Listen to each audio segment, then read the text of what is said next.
All right, it's 6:05. We're going to continue the Board of Selectmen meeting for December 16th. I would invite everybody to please stand for the pledge. Allegiance to the flag of the United States of America and to the republic for which it stands, one nation, under God, indivisible, with liberty and justice for all. Thank you. Welcome, everyone. First up, public comment. John? I'm going to make this very quick, I hope. I've got a breaking news for the town of Milton I'd like to share with everybody. And I'm going to get right into it. It's breaking news for the Milton Townhouse restoration. Effective December 22nd, 2019 will be the final year for the New Hampshire Land and Community Heritage Investment Program and the Milton Townhouse Restoration Committee Stewardship Agreement. So the contract with the state of New Hampshire for the Townhouse Stewardship Agreement is done with. Now, what does that mean? That means that we won't need any more, and I'll carry on with the rest of the presentation. The Townhouse Committee will be having an open house this spring to celebrate the completion of the restoration. We are presently finishing the handicap bathroom and some final touch-ups and working with the town administrator and the recreation department on the town's facility policy. We have a meeting this week. We're going to start reviewing the proposed one that was put up 5 years ago, whatever. To be sure we are within all codes for using the historical building, we also want to bring the PD in, the police department, and the fire chief to do a final inspection. Make sure within all codes. The Milton Board of Selectmen have requested me to manage the building for the first year of usage, and I am honored to do that. We already have a group, several groups, requesting, now that this information is getting out, to use the building. I'm going to just give you 2 or 3 of them. For 220 requests to use the building, we have the Milton Women's Club of Milton to do the bake sales starting this year at the Milton Townhouse. We have the Christian Crafters to do the Christmas sale. They want to do their Christmas sale in 2020. We have, this is great news as far as I'm concerned, we have a bluegrass country music festival known across the country. Wants to come here maybe when we do our open house to celebrate the open house. So this to me is great news. I wanted to share with you people. All right, thank you. You're welcome. Thank you. Harry? Larry Brown. I just wanted to go over again some of the background information on the 3-acre parcel that is on Route 75 that connects to the existing town forest. The argument has been made that we have practically 20% of the town in conservation lands, and we don't need this for the town forest. That's a wrong figure. And the problem with that is all of those lands, no matter how you count them up, whether it is 17%, whether it is 15%, or 19.5%, is all private restricted use land. We have one town park, and that is up on Route 125. It is basically useless because it's wetland, and there are concerns about its use, and it's not really in use. We have the town beach. The parcel that is over for the protected wellhead is not really public access land. The only park land we have is the parcel on Casey Road. Population will go up. Access to that parcel will be useful as population increases. If you go up on Route 11, you will see this, the wetland access walking trail on Route 11 just going into Milton. If you go over to Wagon Hill, you will find similar public access. We can use more access and more contiguous parkland. We don't have it. The other thing to consider is the value of that parcel. Right now, it's down to $24,000 from 33. It is split in half, so you have one half and a bridge over it if you want to use it for development. $24,000 as an assessment at $25.68 per thousand comes out to about $800. If you review the cost of undeveloped land, you will find that undeveloped land, parkland, pays for itself much more than industrial land or a parcel with, 1.3 children on it. I again recommend that it be kept and added to the contiguous parkland we have. Thank you. Thank you. Any other public comment? I'm sorry I have to leave, but snow is coming, and I have the cheerful task of rebuilding the stewing box on my Kubota. Any other public comment? All right, not seeing any. I will close that and move on to new business. First up, town clerk, tax collector letter of appreciation. Sure. Michelle had given you this letter thanking some folks that came to help stuff tax bills. It says, gentlemen, I would like to express my gratitude to the following people who took the time out of their busy day on December 10th to help the tax office stuff tax bills. Noreen Nason, Police Department Secretary, Peg Hurd, School Board, Douglas Shute, School Board. The teamwork is always greatly appreciated. Sincerely, Michelle Beauchamp, Town Clerk Tax Collector. Right. Thank you. Thank you. Thanks for everyone that helped.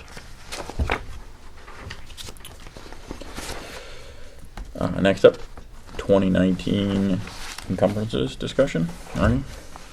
Yeah, I do not have all of the requests in yet. I did put out a memo to folks, or Danielle did, my request, I should say. And we are collecting those, but so on the 30th, you'll have a full complement of the encumbrance requests, and there aren't that many. I mean, I say full complement, I don't mean to make it sound like there are a whole bunch, but there are definitely some projects that have started that need to be carried over into the next year, and those are the kinds of things encumbrances are for. Anything that you've got a contractual relationship with somebody for, an enforceable contract, or something that is an absolute necessity that you do year after year, like something like town salt, those kinds of things. But I will have all of those for you in detail on December 30th. All right. Any further questions from the board?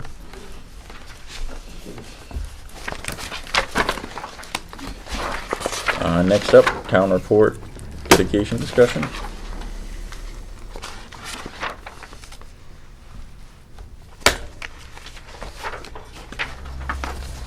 Michelle, would you want to? No, I just provided you a recommendation with all the backup information for the gentleman. I know that you donate, and I just thought he was an important member. He played a lot of roles in this town. A lot. So you go down, Victor, how do you pronounce it again? Jose. Okay. Victor Jose passed away on October 25th of this year. As Michelle has provided, Victor devoted much of his life to civic engagement and public service. Town Auditor, 76 to 78. Economic Development Committee, 1977 to 1998. Town Treasurer, 1980 to 1998, I believe. Town Moderator, 92 to 96. Town Administrator, 1987 to 1990. School Board, 1978 to 1980. Newt High School Teacher from 1970 to 1976. Sewer Project Coordinator, 1985 to 87. And State Legislator, 1984 to 86. So Michelle has forwarded his name as a candidate to dedicate the town report to. And his family was nice enough to supply us with a really nice photograph. And his the obituary is in here as well. So he also served in the new high school and library trustee board for multiple years. I don't know if that's in there, but it should be added. I don't think I had that. Mm-hmm. When is the deadline for the town report? I know I've seen an email on it, but I don't know what it is Well, I mean, off the top of my head. The end of February.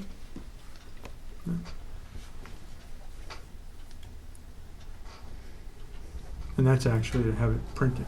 So to get everything in and all the approvals and everything, would be closer to the end of this month and mid-January. And then, of course, the financials will come into play, and those will dribble in afterwards, but there is a little bit of time, so you don't have to make a decision on it tonight. It was just a nomination. No, I seemed like a very good candidate for that. Yeah. Just to be fair to everyone, I don't think we've asked for nominations, so it might be, in fairness, to put it out there that somebody else might have in mind to submit to us, and maybe put some sort of memo like on the Sure. website and with a date where they got to be in by, just so give everybody the fair chance to. Maybe by December 30th, our next meeting, that way. Okay. Yep. We can get it to Danielle before the 15th of January. Yeah. Oh, I'll remind you. Appreciate Michelle getting this Yeah. ball rolling and sharing this with us. All right. Next up, police patrol room equipment purchase request. Chief Gross.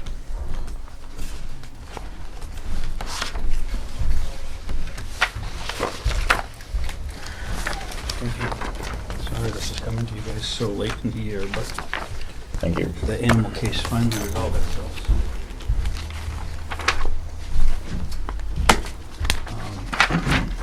So the police department, you guys know, was built in 2007.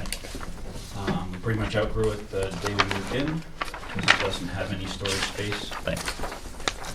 The patrol officers are currently sharing the center room of the building, which is probably a quarter of the size of Ernie's office.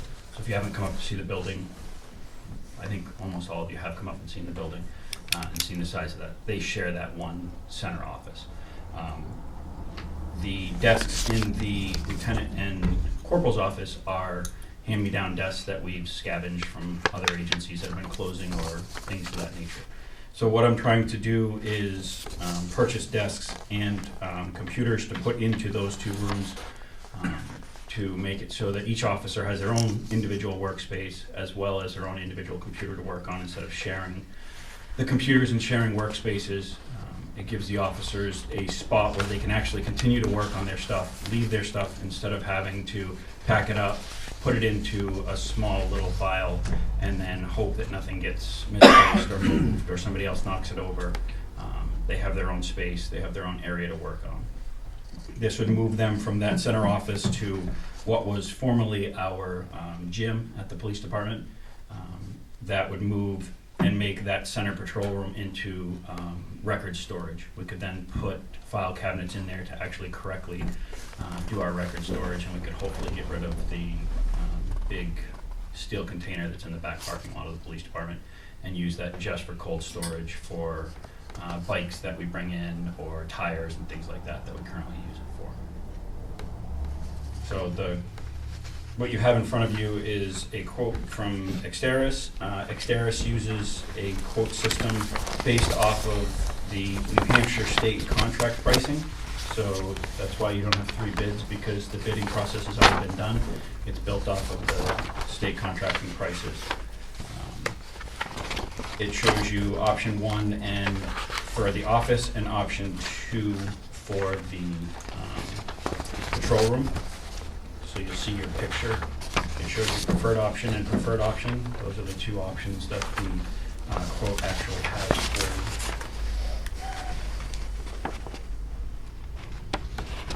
And then you'll see the cost for the quote for the computers as well. And those 5 computers are on top of the computers that we've already purchased this year that we're waiting to arrive, that we're replacing the old computers that are running Windows 7. These are 5 new computers to give officers to fill those spaces.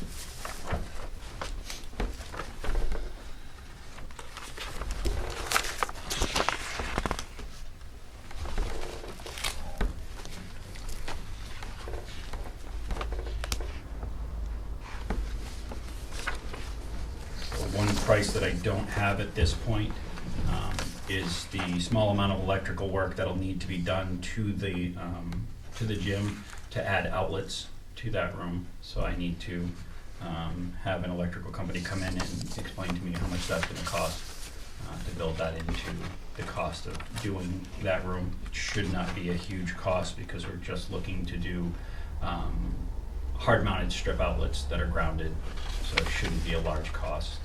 Strip outlets shouldn't cost. It's not like we're drilling into cutting into walls and putting actual in-wall outlets.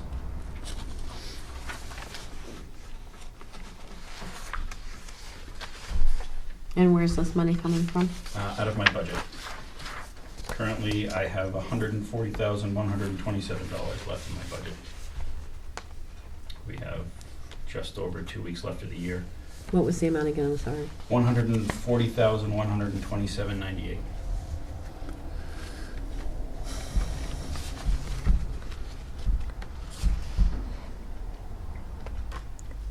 So, am I just looking at this wrong, or your grand total at the bottom is adding option 1 and option 2? Because option 1 and option 2 are for 2 different rooms. Gotcha.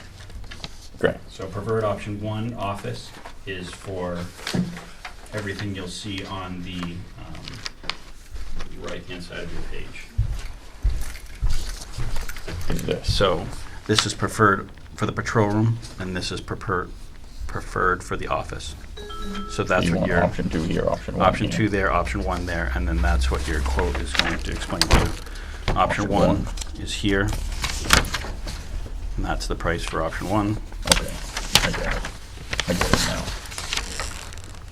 That's the for option total 2, for the and that's the two total option to 2 add ones. both of them together, yes. I want to make sure we weren't Yep. having a quote for both options. That's where I was lost. But Correct. I get it now. So, with not having the cost for the electrical side of it, and obviously if we don't do the electrical side of it, then none of it works, because we can't even put the computers in there if we don't have the electrical side of it.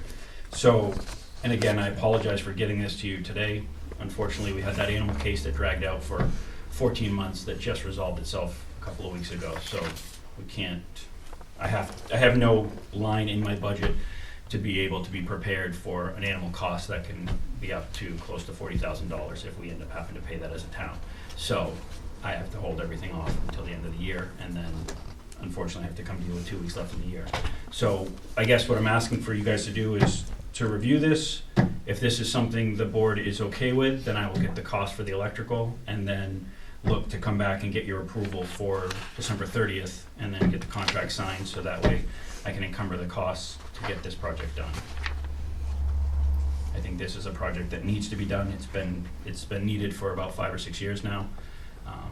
And like I said, the officers are basically working out of a closet. When they move their chairs, they crash into each other. When you try to stand up, you're right on top of each other. There's not a ton of space for them to work around in. Okay, chief. And this is for the computers? That is for the computers, yes.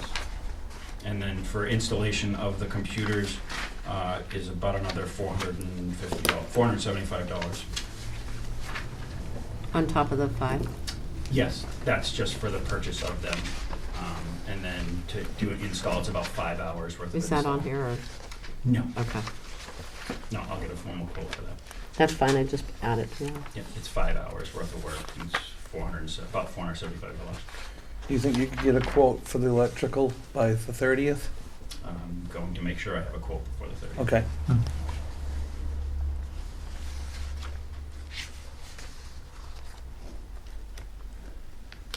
Yeah, I mean, I'm on board. I don't know what the rest of the board feels. Can I ask what we wound up resolving, what the cost was to the town for the? $0. Really? Resolved in a plea and was $0 to the town.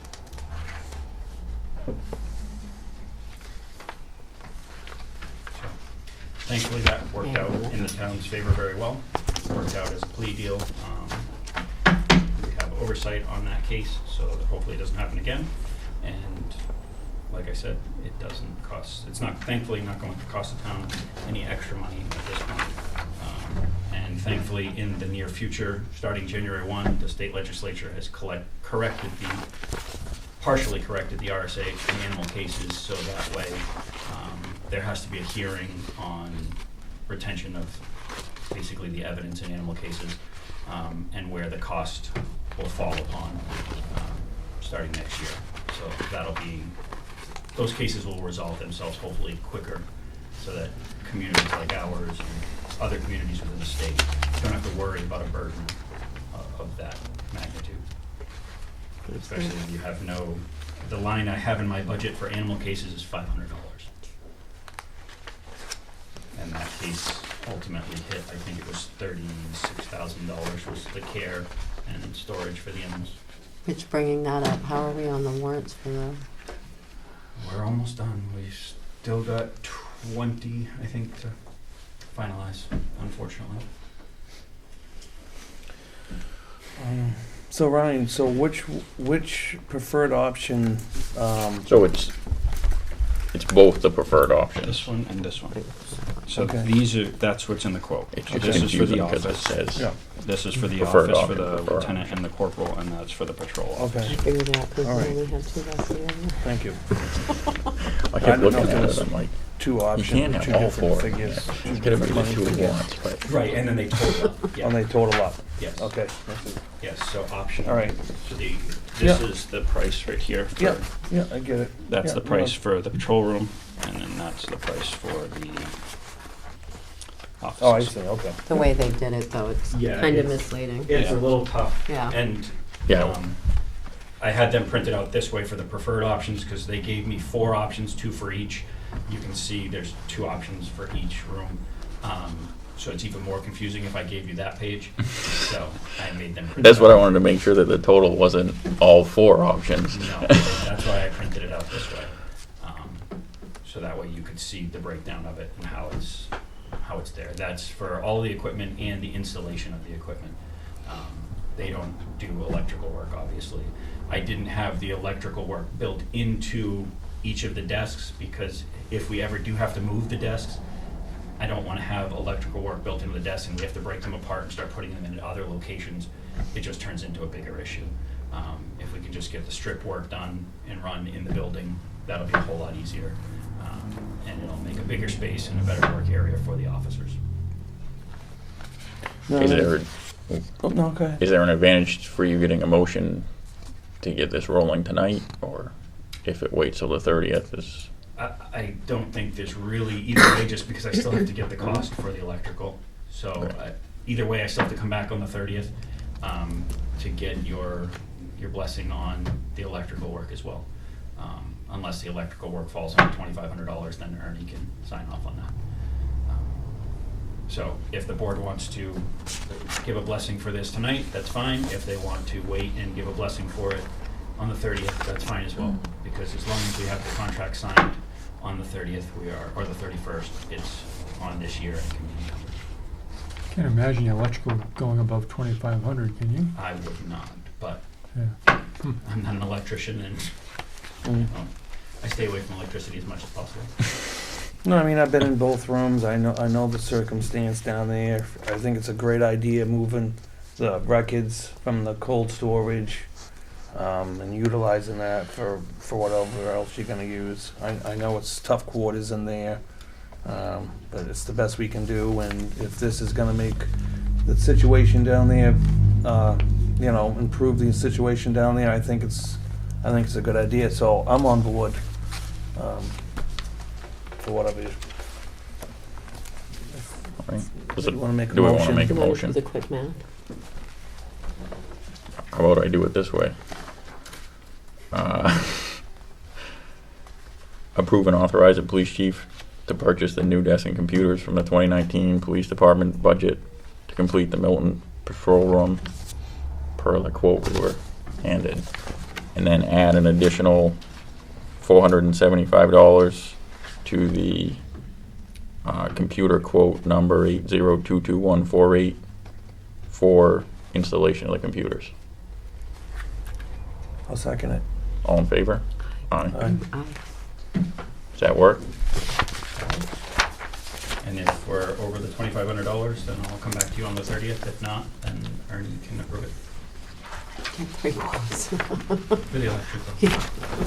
If it's over 2,500 to put in the strip, that's, If it's over 2,500 to put in strips, yeah. there, yeah. And just for clarification, the workstation proposal for all the rooms that we spoke about tonight, the total comes to $12,175.90. Are you guys good with me? I'm gonna run to my kids' Christmas concert. Oh, definitely. Yes. See you later. Thank you. Happy trails. You should have said that sooner. We could have moved you up to the front so you could. As long as I'm there by 7 o'clock, she'll be happy.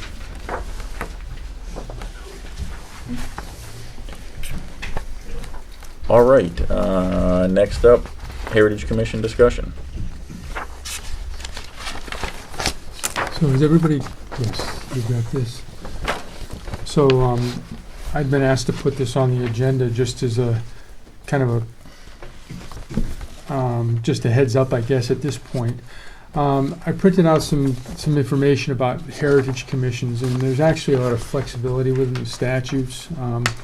Have you ever dealt with the Heritage Commission, Bruce? Absolutely. Yeah, okay. So they give you a bunch of, different ways that you can go about it. It can be advisory, they can have powers to, buy and sell. They can just, be a non-regulatory or a regulatory Heritage Commission, and that really all depends if you have a historic district that's actually defined. So there's a bunch of information that I gave here. And I don't know if the intention was to try to get it on the warrant for this year, but to me, and I guess I would ask Bruce to comment on this too, if he knows, it seems like there's a lot of background work that needs to happen with this just to figure out exactly what kind of Heritage Commission you want to put into place if you want to do that. Don't mean to put you on the spot, but if you've had experience with them. Well, I deal with the Heritage Commission in Moulton, and they're a pretty active group. As a matter of fact, they've stayed active while the Historical Society has really gone downhill.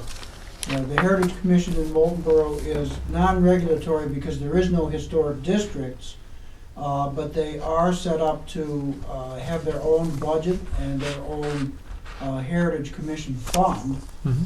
And obviously that would be another fund that would have to have some money in it, depending on what you would have the Heritage Commission do. So I know this has come up in the past, or parts of this have come up in the past. Aaron brought it up. I believe we've talked about historic district before. I know John's been really kind of the key person in Milton for dealing with the historic buildings and restoration of the historic buildings we have, which mainly right now is, for the one that's been restored, is the townhouse. So I don't know if we maybe want to ask John to. And if I might, Mr. Chairman, I want to add that the Heritage Commission's duties don't just stop at historic buildings. They try to take care of and help to preserve things like stone walls, historic stone walls, town ponds, specimen trees, things that are culturally important to the community. That's everything that the Heritage Commission would do. They would also assist with doing an inventory of all of those things and making sure that that inventory hopefully someday makes it to the Geographic Information System. And so there is also the ability for them to, the opportunity for them to work on their own master plan chapter. So there's a lot of things that a Heritage Commission can do. Yeah, this information here really goes into some good detail about it. John, I don't know if do you want this? I haven't, Okay. thanks so. Yeah, sure. That's off the website? Yeah, this is off of the New Hampshire Division of Historical Resources, and this one is from, let's see, New Hampshire Preservation Alliance. Right. Yeah, I have one. Okay. Yep. So if the board's all right, if I could ask John just if he wants to make a comment on Oh, yeah, this. definitely. I'd love to, I'm in favor for this all the way, for several reasons, because of, do you want me to stand? Either way. You know, we've been looking at this here now, and with several people throughout the last 5 or 6 years, and Erin brought it to my attention a year or two ago, and talked a little bit about it, but it just laid back, and we never carried it through and really investigated it, but I'd like to just give you a few points and really what it means, just an overview, but not covering everything in detail. First of all, there's 54 Heritage Commissions in the state of New Hampshire, and I'd like to make it 55 for the town of Milton. The Heritage Commission is a lot like the Conservation Commission, almost the same, if you look at what's going on with that in the town. It's a good comparison for your finances and everything, really. It all falls in the same process, really. And the thing is, and like Ernie just stated, is absolutely correct, that there should be a lot of homework done before we put this to a warrant article, or we will fail.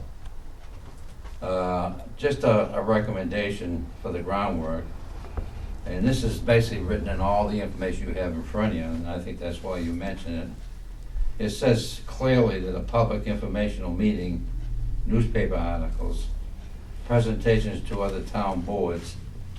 Me saying other town boards, it brings me right to the thing is, today's world is John Carrick out there, and if you're working on historical things in Milton, as small groups where we could build a big team by using the zoning board and the planning board, both would be big players when it comes to a historical process like this.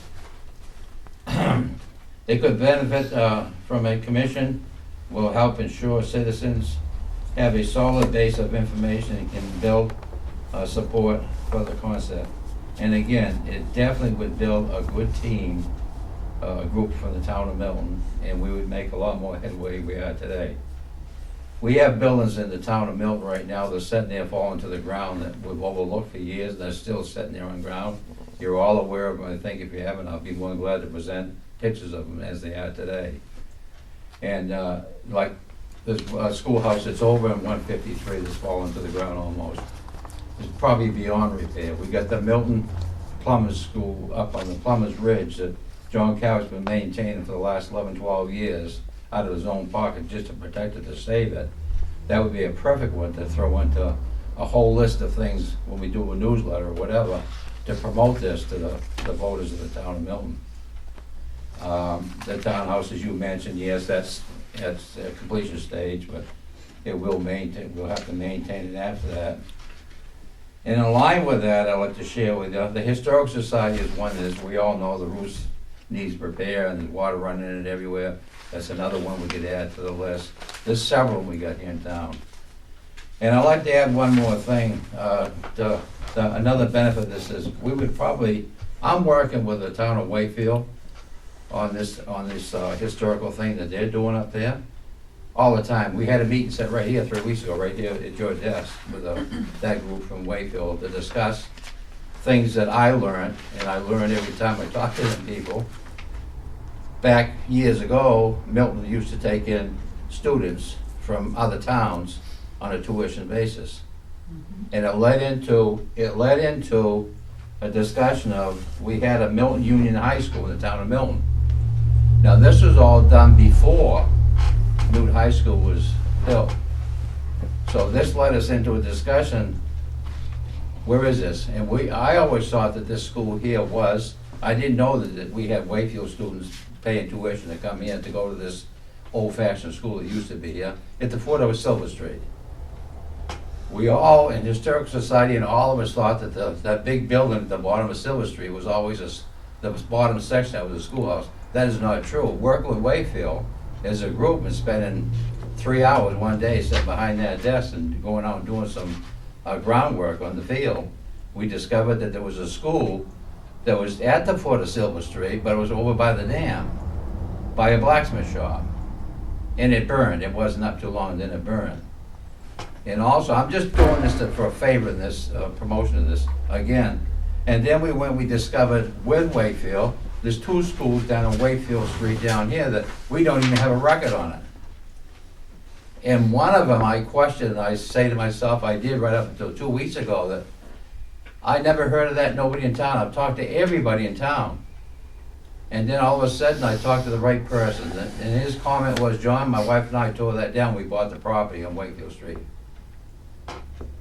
So anyway, it's a great thing for the town of Milton. I would suggest strongly that we spend some time before we put it on a ballot and move forward with it.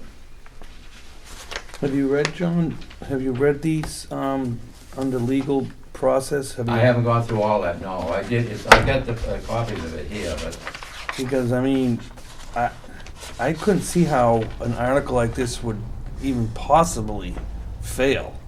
I mean, all's we're asking, that, you know, the taxpayers, is to set up, you know, a group of people to save, you know, some historical buildings in town. And, you know, as Bruce mentioned, some other, you know, stone walls and town pounds and so on and so forth. I can't see how an article like this would even possibly fail. I mean, we're trying to do good things here. I mean, I personally like, you know, the second article, and I mean, I just don't see how we could go wrong. I mean, that's my only personal opinion, but. Right, I think there's a lot of different things on how the articles can be worded, on what control or authority that group has. Right, yeah. And I think just and I don't know if this is the right word to use, a generic commission that's gonna look at the buildings we have and look for future preservation, I think would be a good thing. Jumping to a historic district, I don't think we want to do that yet, or even maybe ever, but Right. to get at least a commission started and something rolling, because like John said, there's several different groups of people that are trying to preserve a little part of the town. Maybe this would be the start where, I know it's been discussed in the past, where it all comes together. yeah, and in another point in line with this, in favor for us, is back to Andy's statement about the taxpayers. We all know that when we start promoting something like this, sometimes it's hard to convince the taxpayers that this is what it's gonna cost, and some of us are already, not me, some of us are already complaining about maybe it's too high here now. So there is a little catch there when we start talking tax money to do this type of thing. But I can assure you, with my experience in doing the townhouse, that we can come up with funds without using as much tax money as people think it would cost to do that. I brought information tonight, but I'm not gonna spend too much time on this because you don't have the time, I know, but I brought back up for my statements that I'm making that I can show you in writing. The Lockhart Fund's a perfect example. A letter that they sent to the Sewing Society when they owned that schoolhouse before John Cowick had it transferred over to the town for $1 to try to give them money to do the maintenance on that schoolhouse. One example. The other example would be that we could go ahead and we could write a grant for that, and I'd be more than glad to help with that as long as I keep my health to do the grant work. And I'm sure the voters would vote half of what it's gonna cost, whatever that part of the building we wanna restore. So it's not always 100% tax money, is what I wanna make sure that we're all understanding it. There's available money out there elsewhere. So, I guess, to move forward, is the board as a whole in agreement with looking into this a little further and trying to come up with a proposal? Or unfortunately, we're right up against a time crunch here, but Yeah, definitely. Yeah, I mean, how can you go wrong? It's Pooling together the resources of the town instead of all the little groups and bring it together as a big group. There's nothing wrong with that. all right. So you're talking about for this year's warrant, or? It would be nice if we could do it. I don't know if we're gonna make it time-wise, but, because we're running right up to the, Bruce probably has the most experience with actually dealing with one of these. thinking. I would recommend that start a small, Bruce would be a perfect example, it'd be a big help. I'd be more than glad to help, and I'm sure one or two of you people would love to be a part of it. And just, if we got the time between now and the deadline on the warrant article, we could answer the question, could we get a group together to do that and have it so that we can get it in time? Bruce, I don't mean to put you on the spot, but We are. what's your gut feel, so to say, on something like this? Do you think we're too close to the deadline? Well, You the think- things that you'd have to do, I believe, are to figure out what kind of heritage commission you want to create. So you're looking for the authorization to create one before you populate it with folks. And so that's the first thing. You need to find out if you're gonna have an elected heritage commission or you're gonna have an appointed one, appointed by the Board of Selectmen. That's probably what I would recommend, because that's the way it is right now in Milton Borough, where I also work, and that works out really well because it takes a special kind of person to even be interested in being on a heritage commission. I wouldn't go the elected route. I would recommend going the route where the Heritage Commission does have authorization to have funds, accept funds, and spend monies, as long as it's on a Heritage Commission nature. That can be done two ways, as you know. They can have a Heritage Commission fund, or the town can choose to have it as part of the general fund budget, which is the way Milton Borough has done it. So those are the questions you need to get answered. You can probably get that done, and then craft a warrant article and hold the requisite public hearings. I wouldn't get into the weeds about who's going to be on it. Right. That's what I'm saying. Yep. It's a lot to it. Do you think it's doable for this year, or do you think we Is should? this a leading question? You're the. Why don't you just say what you mean? Do you That's think the you can do it? question. No, I don't. I'm not Is that asking a him. question from your So- town administrator? It really is. Is it doable? You have people that can dedicate the time to do Yeah. it, without me necessarily having to be, full bore ahead on it, because there are I mean, other I don't things to wanna- do.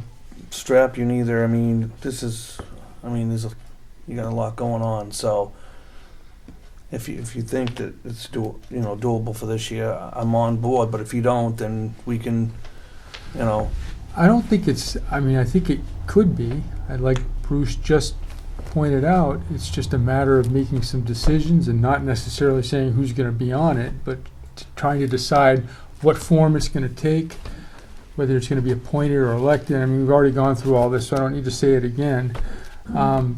So yeah, I think it's doable if you want to. I think you just need a couple of people, maybe 3 or 4, to kind of drive it. I'll volunteer to help if the board is on board with that. And sure. also, Bruce, would you have time in the next couple of weeks to I always have assist, time. and then John as well, and Yes. maybe the 3 of us could get together, and I don't know if there's anybody else interested, but Would it be okay too to maybe add one more from an out of town person? yeah, I don't, Just for I mean, it's bouncing? just for bouncing? I don't see Yeah, why fine. not. Because Bruce got a lot of experience in Mountain Borough, and I know the gentleman that's a member there, the chair of their commission in Wakefield is in Florida for the winter. Her name is Pam Wigan, probably some of you people know her. And then we have a Philip Twomley that's available. I work with him on the cemetery business 2 or 3 times a week, even right now. And he's got a lot of knowledge, and he's been in that commission for 10 years. Because I think essentially, I mean, we're just basically gonna put together a proposal Yeah, the 4 of us, I think we could. to come back in front of this board, and then Yeah. it'll go in front of the voters if so decided by this board. So I don't see why. Yeah, the information that Ernie was presenting there, I printed it off the computer too, and it's a pretty good process that's on that one now that we get started. And it makes it clear to make sure you have your ducks in a row before you put in a warrant article. All right, so I'll touch bases with you guys Sure. after the meeting and see if we can Sure. arrange a time where we can all meet. I'll probably be the most difficult one. I'll try not to be, schedule-wise. That's what I mean by that.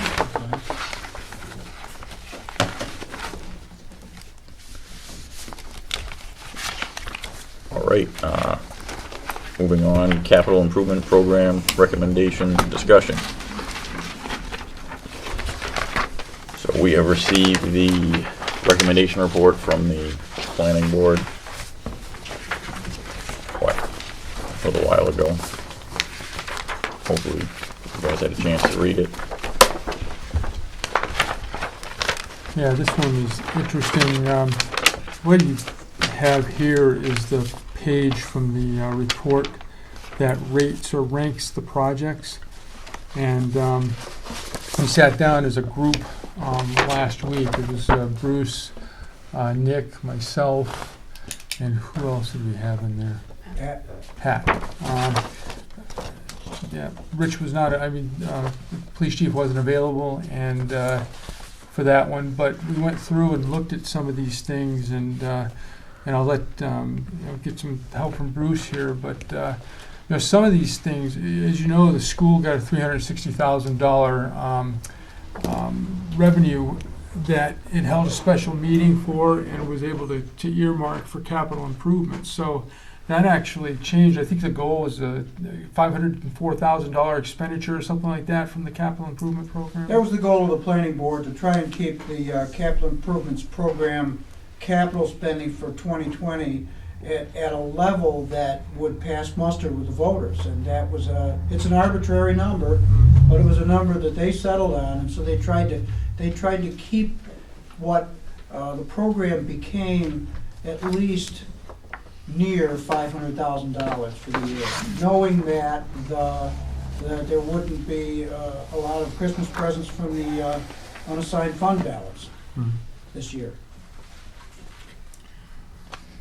So some of these figures that are in here that had been recommended, we actually went down and went through each warrant article that was on the warrant last year and made some adjustments based on that $360,000 plus becoming available within the confines of these rankings.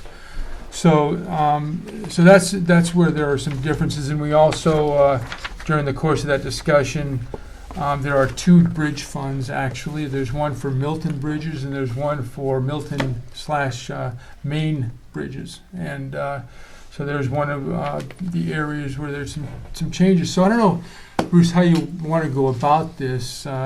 You work with the planning board and as Ryan on this report. I don't know if it's easier to go down and talk about this or go down with the warrant articles that deal with the capital improvement program. Well, I think the results of the warrant articles, which are the ones that are pegged to the capital improvements program, were adjusted, and many of them do not meet the recommendations that the planning board gave in their capital improvements program report. And the reason for that is what you said, plus the police department didn't have to use the $18,000 for the body cameras and the tasers. I think of the other big ones were the school money, the $18,000, and I'm forgetting something, Ernie, I'm forgetting something. But really what I wanted to tell the board is this. The planning board rates projects for the upcoming capital year, in this case 2020, and then that rating is put into priority order. Then what the planning board does is take a look at that as a whole. They start assigning the values, the costs for each one of these programs from priority 1 down to priority 24. When they get to their arbitrary cap, that's when they maybe should have said, not in 2020, folks. But really what they tried to do was they tried to make adjustments to many of these prioritized ones, and they adjusted them. Let me back up just a little bit. They did not recommend any projects. They recommended all projects happen in 2020, especially the amounts that are being put aside on a basis for saving up the money incrementally. What they did was they reduced some. They then said, don't do it in 2020, especially on the incremental amounts for equipment and vehicles for the DPW. They recommended that the funding resume again in 2021. And you just go down the list and you'll see that. All the rest they said don't do 350,000, do 300,000. Don't do 50,000, do something else. Don't do, and you can just go down the list and you can see that. With regard to their lowest ranked project, and I'm not going to get in the planning board members' heads about why that is, the European Naiad Eradication Project. One of the reasons why they didn't recommend any funding this year was because the TPPA didn't use the funds from last year. They didn't even use 50% of the funds. So why would you give them double the amount this year? So that was kind of their thinking on that one. I believe that they have asked to encumber the money so that will carry over. Just one clarification on that. There is an invoice for $5,800 out of the $10,000. So and there was a request to encumber, but in looking at that, and a little more research needs to be done, I don't believe that it can be encumbered because it doesn't appear that the warrant article allowed it to become a non-lapsing fund, and unless there is actually an enforceable contract in place, then they wouldn't be able to encumber that money. So I had initially, we talked about actually cutting that warrant article to $4,000 because there was a request for an encumbrance, but not knowing where that's going at this point, I just put it back in there with a note on here that says, let's look at this a little bit more, and I put the $10,000 back in there just for the time being. Okay, and that's a good point about non-lapsing. I think the big point here, though, is that we sat down with the planning board chairman as well on this, kind of like a negotiation to try and get to that cap number while using some of the saved money, so that the planning board's recommendation is not being followed to the letter, and you're adding some more money in here and there on the different warrant articles. But I think that it's a common sense way of doing things. You've got to know that the planning board was very serious about its priorities. They felt strongly about the 24 projects that were put before them, and in their rating and then ranking of those projects, they were very serious about the fact that they want the capital improvements program as a whole to pass muster with the voters. So those two things are important. I don't know if you want to talk about the individual warrant articles or not. Well, that will actually come up. That's the next item in the agenda. Good. I can sit down. So I'll just add a little bit because I'm on the planning board. I was not involved in the ranking and rating this year, just as a disclosure, so none of these numbers or averages have my input in it. I happened to miss that meeting, and from feedback that I heard from the past, I think maybe it was best that my input wasn't in there, so it's not in there this year. And I guess it sounds like the next agenda item really took looking at what the planning board did and meeting with department heads and different individuals that are involved in all this, kind of try to do a happy medium. Right. So I guess we can move on to that unless there's any further discussion we'd like to have on. The only thing that I think that I should add to you with regard to the capital improvements program process is that I think the what's happened this year with the planning board and how long the process took. It took 10 months to do this year. Just about 10 months. And that's really unacceptable for both the board members and your town planner. So the planning board, I believe, is coming to the conclusion that they really need to cede the authority for the capital improvements program to the Board of Selectmen, who they will recommend, I believe, soon, that you create a capital improvements program committee and let that planning board go. It's just too much for them.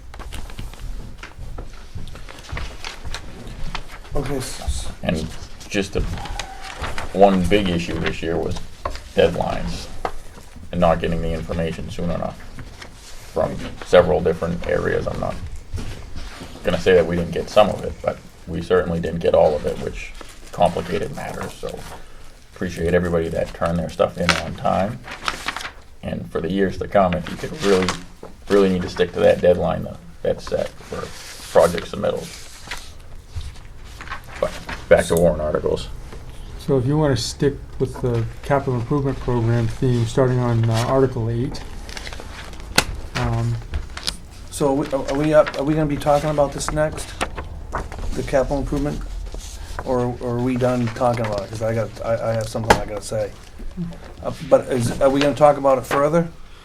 I think we're gonna try to move on to warrant articles, so if you, Yeah, I think no, any other no. further discussion on, Oh, most definitely. I'm actually quite appalled that the European NIAID project was put down to number 24.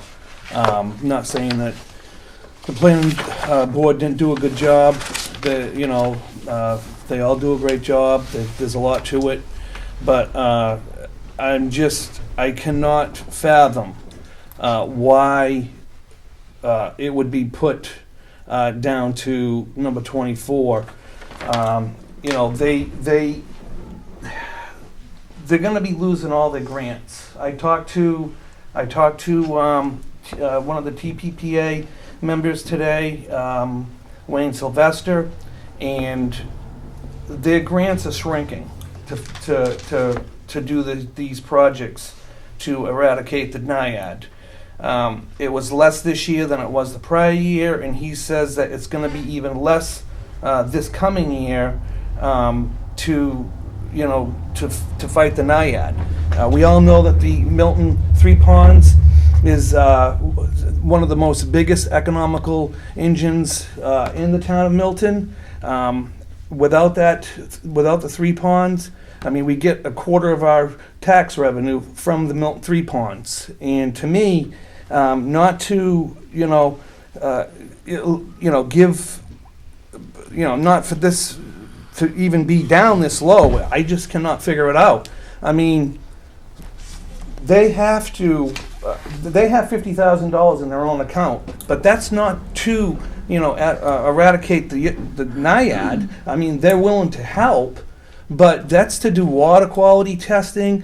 That's to there's a whole bunch of different things they take care of. TPPA on the Milton Three Ponds. So I know they didn't use all their monies last year, and that's because of their grants. But we need to start putting a nest egg aside, because the revenue that they're getting to do to eradicate the NIAID is done. It's really shrinking, and he's scared that they have enough money in their fund to do one more year, but we need to keep fighting the NIAID, because if we don't, eventually it will take over the Three Ponds. So, I mean, if you ask me, I think this should be either moved back up or a lesser amount.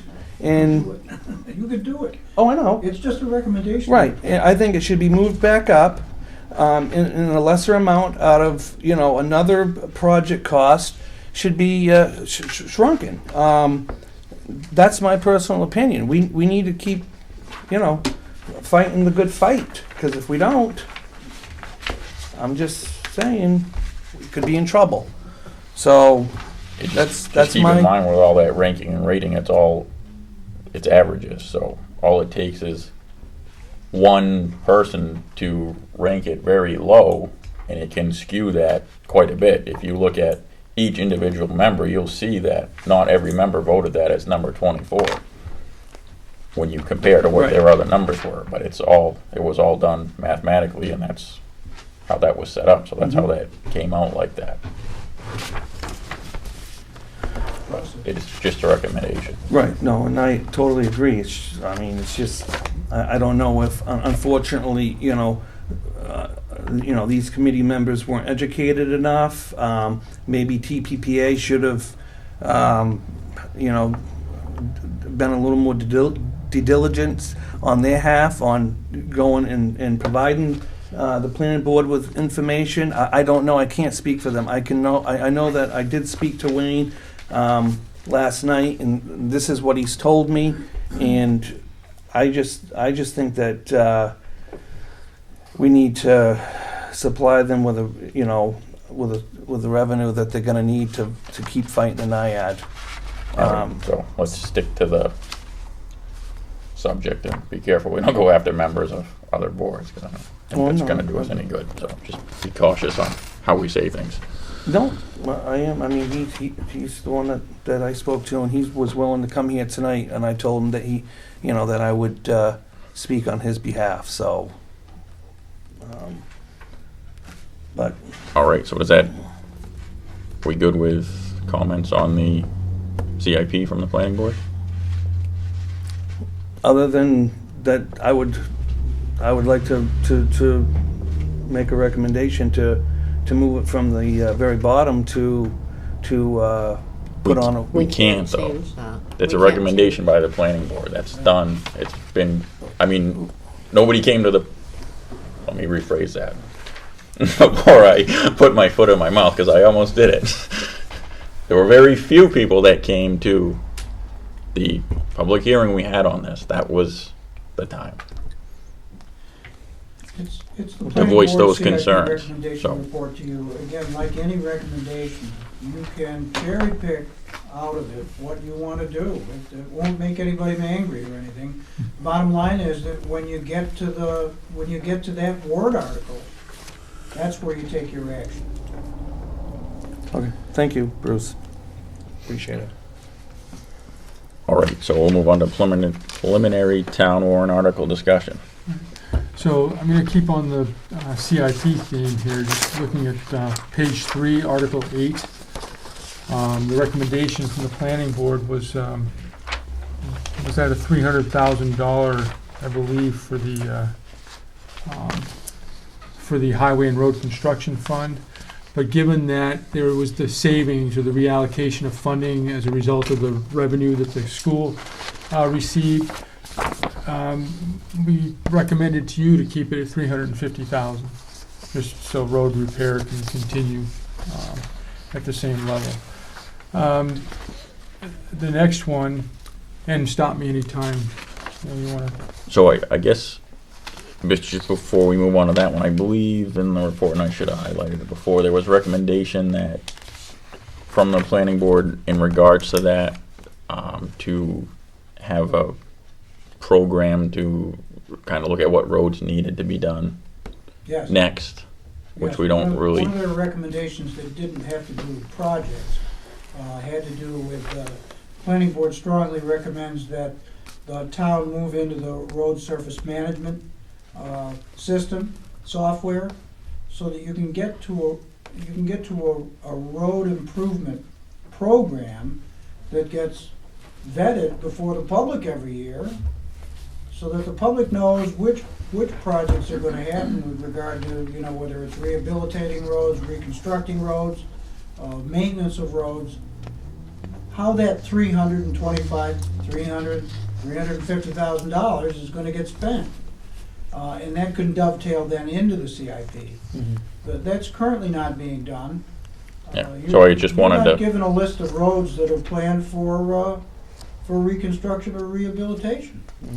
I guess I just want to highlight that at this point, just because that may help with public perception on what's being done and where this money's going to. So I think we really should, as a Board of Selectmen, consider that for The cost next of- year. The cost of purchasing that software and setting up and collecting the initial data is very minimal. All right. So, again, Article 9, we had talked about trying to reallocate funding. There were some recommendations, from the CIP that were kept, at least the recommendation from staff to you. And this one was the Fire Department Equipment and Apparatus Capital Reserve Fund. Last year it was $70,000. And this year it's recommended to be $40,000, and that was for an item that was ranked number 13. And we had, per Bruce's recommendation, for anything that we did make an adjustment on, we just tried to put a phrase in there. For instance, with this one, with adjustments made for capital items alternatively funded. In other words, I think within this case, Nick is in the process of purchasing a ladder truck from the town of Gray for $85,000, which is a savings to some of that. And Nick, you can speak to that further if you would like. The air pack money basically freed up to take 2 of the projects off, which the planning board didn't recommend funding this year anyway. The funding part of the command car and the ladder truck. But with the air pack money, we'll have enough money to purchase the purchase the command car in the year that it's due, and obviously the ladder truck is in the works now. So that leaves the $40,000 for the tanker, which is engine 4 essentially. But it's up to you guys. I mean, my recommendation obviously would be the 70 again, because that's what it's going to take to get the amount of money that we need at the time we need it. Actually, that's probably still not enough, but that's the amount of money that was approved last year. But I understand the planning board's cap, and if $40,000 is what we can successfully go for, then that's what I'll support. But And I'll comment on that. They actually recommended it be reduced to 30. 30, right. And so with the adjustments We at added the 10 meeting, back. we bumped that up another 10,000. Correct. And again, these are recommendations, so you. Mhm. But if you do the actual math on the fleet replacement plan, which Bruce had us do, it comes to like $130,000 a year is what we're really supposed to be putting into that account. So we're not touching it, basically, keeping up with inflation if we're lucky.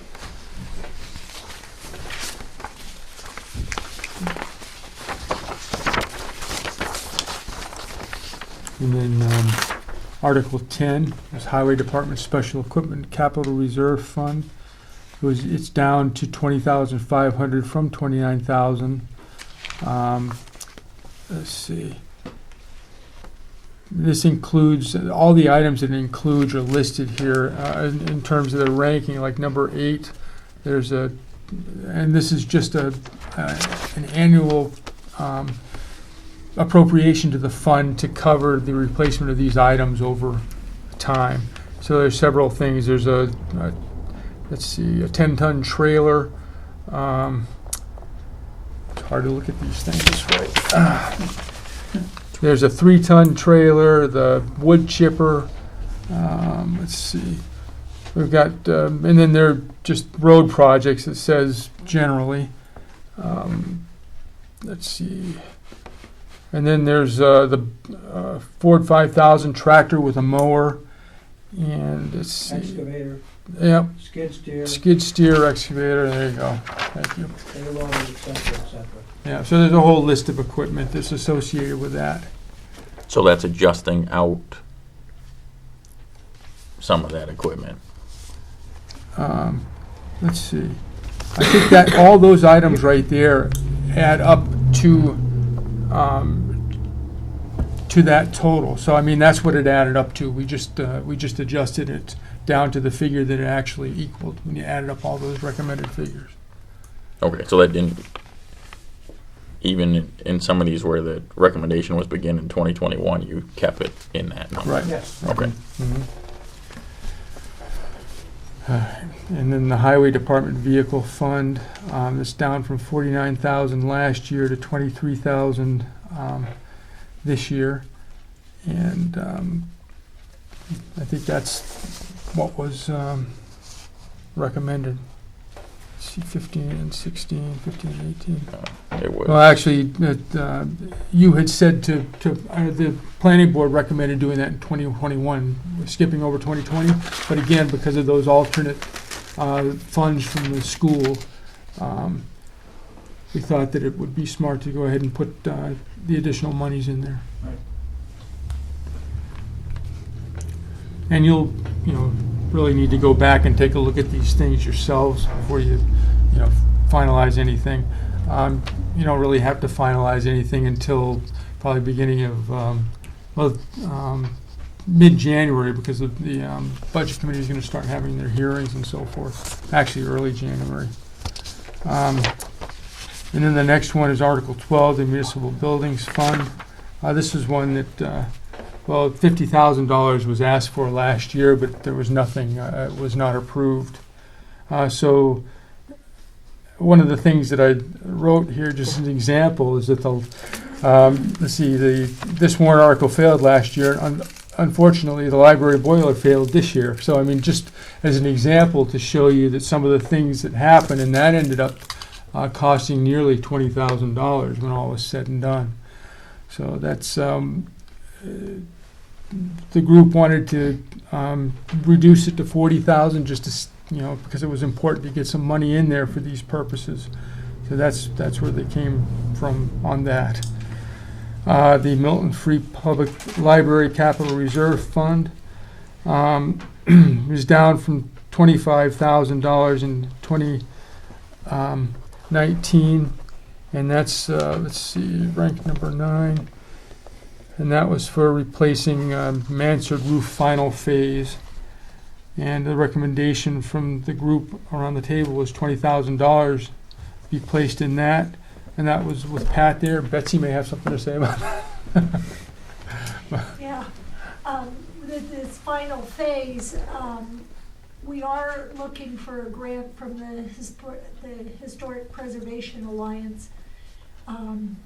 They have somebody who comes out and does a report to give us like best practices for that mansard roof, for the metal around the top of the tower, any of the other incidental things. But it was suggested by LCHIP that we get that report completed and work from there.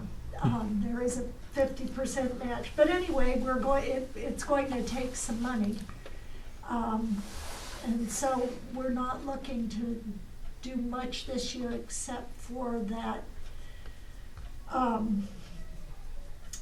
report, but have a little money set aside, so we're taking littler bites rather than one great big bite. So you, originally it was asked for 25,000 and being dropped to 20,000. You don't see that being any issue for what you guys have planned this year? Exactly. Okay. The next one was the Milton Technology Fund. That was recommended at 10,000. But given the fact that we got the unanticipated revenue and we have replaced every computer in Town Hall at this point, that happened last Thursday, well, except for one in Michelle's office that we need to get done.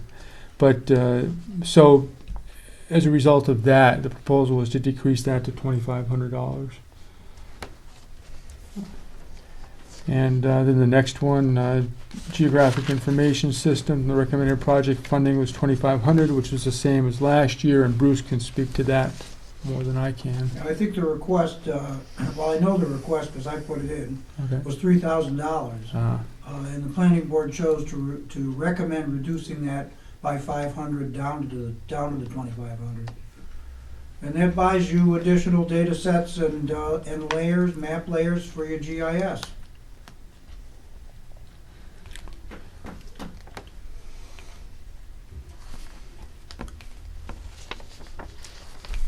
All right. Okay. Okay, and the next one is and I did change the title on this one. This is something I think Michelle has recommended that we look into to make sure we have the correct names of these funds, the capital reserve funds for these warrant articles. This one is kind of deceiving because up at the top in the ranking of number 2, the total project cost or the request was $25,000, and then the recommendation was reduced by 15 down to 10, but they have that listed as New Hampshire Main Bridges Fund. It should just be the Bridges Fund. Right. Yeah. Because the other one is for the townhouse bridge, and that's got the right amount of money in it right now. Yeah. So because of that, staff around the table, they thought it would be important to recommend that be funded the $25,000. And Pat's thing was that we keep it on track for the 2026 Milton Bridge repair at Winding Road, I believe it is, the Winding Road Bridge. Yes.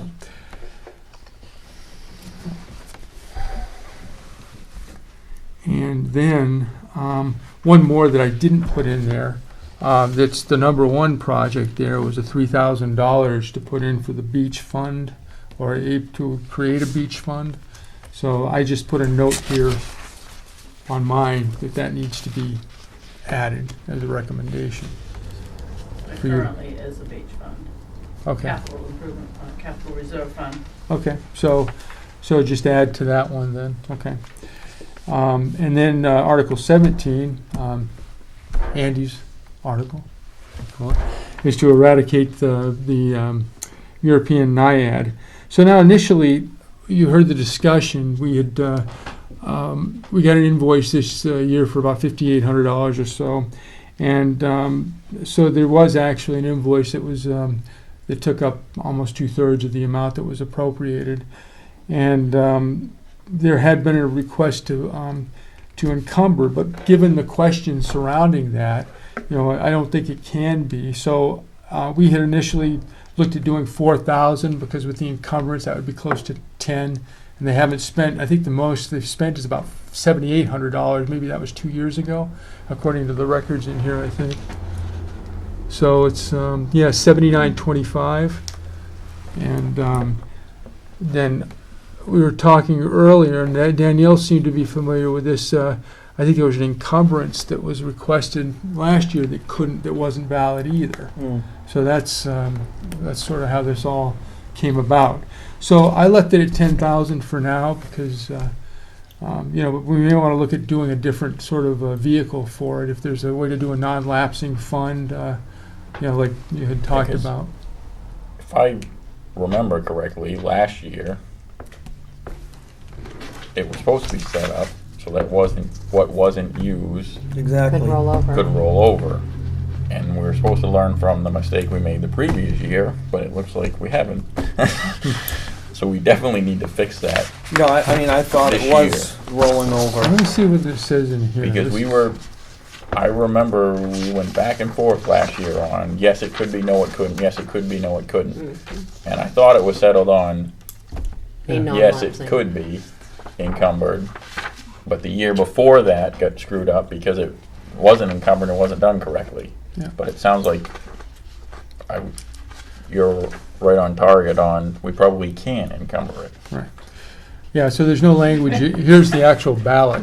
I'm gonna again suggest that an expendable trust fund be set up. Oh, for yes, that, there you go. so it never goes away. Yeah.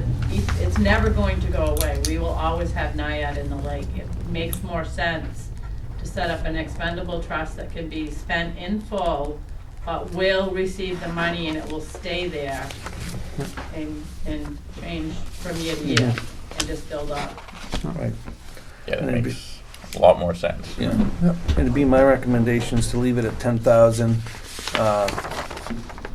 because I'm not gonna get back into what I said before, but I think you're gonna find that they're gonna be using this money, like the TPPA members, I'll just put it that way, have told me. So that would be my recommendation. Is there a way that this could be worded that be the 10,000 would be the new monies that are going towards this fund we set up, and also what wasn't spent this year. Yeah, you could, So it would be with an amount from unassigned fund 14,000 balance, right? would come from. Would that have to be a separate warrant article, or could it be on the same one? I think it could actually be the same one if you raise and appropriate a total, and then this amount from general taxation and this amount from the unassigned fund balance. Because basically, it would really I'll just get be a that. bookkeeping thing for the Right. unexpended fund balance, because I believe the voters were under the impression that money was gonna be set aside for this. Mhm. Yeah, I Going don't see that forward. as being an issue. It's just a matter of getting the right language for the warrant article. Thank you. All right. So, going back to the beginning, Article 1, those are the elected officers, and I do need to get the updated ones for that. But Article 2, I think, Bruce, you'd mentioned that there might be one zoning article? I'll know tomorrow night Okay. whether the planning board wishes to pursue this or not, or spend more time and work on a greater task, which is trying to fix the zoning amendment that failed last year, Mhm. fix the things that made it fail. That will probably take an additional year. So we'll know tomorrow night on that. Operating budget, I just left those blank at this point. That's, and then school resource officer. Now, none of these have been run by town council yet, because that was one of the chief's questions on this one. But you know, the selectmen had given guidance. They wanted the school resource officer to be a separate warrant article. And then I had put in one that I'd talked about a couple of months after I started about a potential contingency fund. But again, what that does is there is an RSA 31:98-A that reads, every town annually by articles separate from the budget and all other articles in the warrant may establish a contingency fund to meet the cost of unanticipated expenses that may arise during the year. Such fund shall not exceed 1%. I'm gonna fix that while I see it. 1% of the amount appropriated by the town for town purposes during the preceding year, excluding capital expenditures and the amortization of debt. So underneath that, I show you a calculation, which is the 4.5 million that was adopted for the 2019 operating budget, minus the 84,500 for the sewer budget, and then less the principal and interest, which was about 362,000. Gives you a balance of $4,116,607, and 1% gives you $41,166,000. Again, just one of those things that you can do. And if you're interested in pursuing that, I think you can probably put further conditions on how it could be used or what it would take to authorize that. I mean, a supermajority of the Board of Selectmen is not exactly hard to do, but I mean, maybe some kind of a advisory committee or something to that effect. I don't know. But I'll look into that further if you're interested in it. And then there's a optional tax credit for service-connected disability. I think Hutchings was approached by someone and gave me that language. And that right now you have an optional tax credit on residential property for total service-connected disability of $1,400 a year, and this would increase it to $2,500. And I talked with Kathy earlier today, and there are 19 people in town that qualify for that exemption at this point. So that would, at this point, it's a credit of $26,600 with those folks. It would increase by $20,000 total if you went to $2,500. So that's, again, just something that came forward from one of the select board members. Then this next one was one where there was a little bit of uncertainty as to whether you had decided to take this forward or not, and that was to create a full-time deputy town clerk tax collector, 40 hours per week position, and eliminate 2 current part-time positions. And then, so I wasn't even sure if you had decided yet on what to do with that.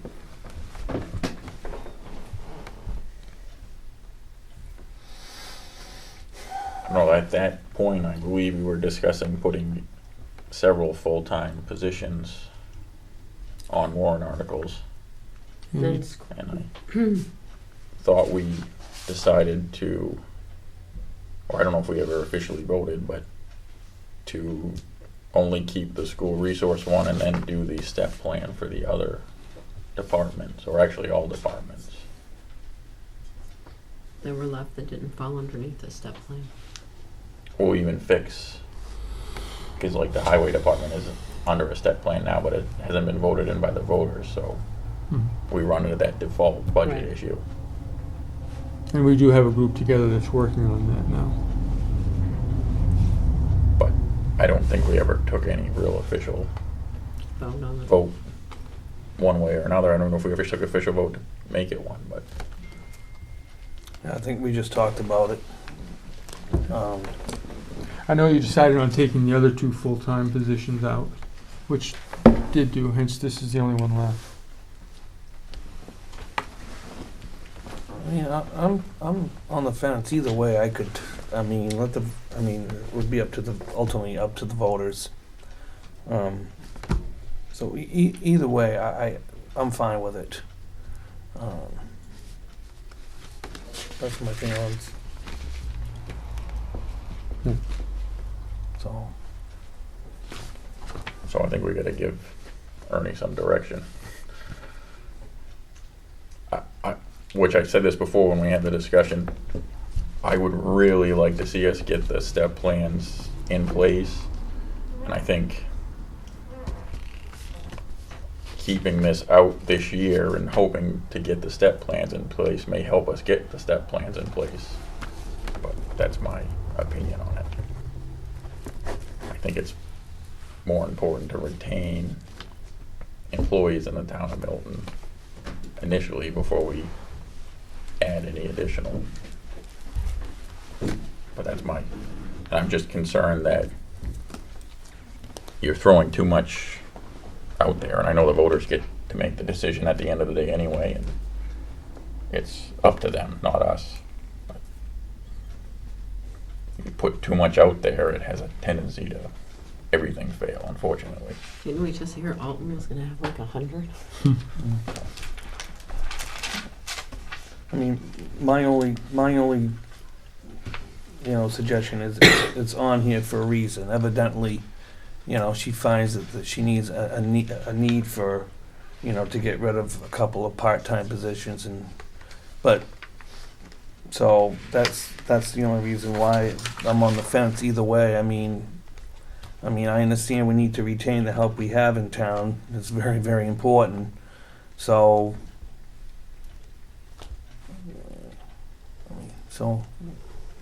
I'm on the fence. It's either way for me. If you guys have any direction.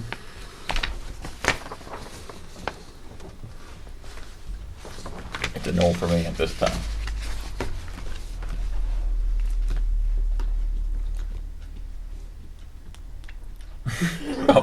I mean, ultimately, I gotta make a decision. That's my decision. It's a no for me at this time. Ultimately, So. it's none of our decision. It would be the It's taxpayers. the taxpayers' So decision. if they say yes, it's yes. If they say no, it's no. I mean, I agree with the retention. I agree with what you say about the retention and the step plan. I mean, that's been a long time coming. There's still a lot of discrepancies in wages and things that need to be rectified. I also know that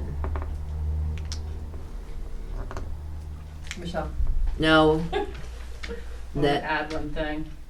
If you put it out to warrant, no means no, if it gets voted down. Right. If you don't put it out to warrant and it becomes available, there's still a chance to make that person just put Right. it out there. so I vote no. I'll vote no.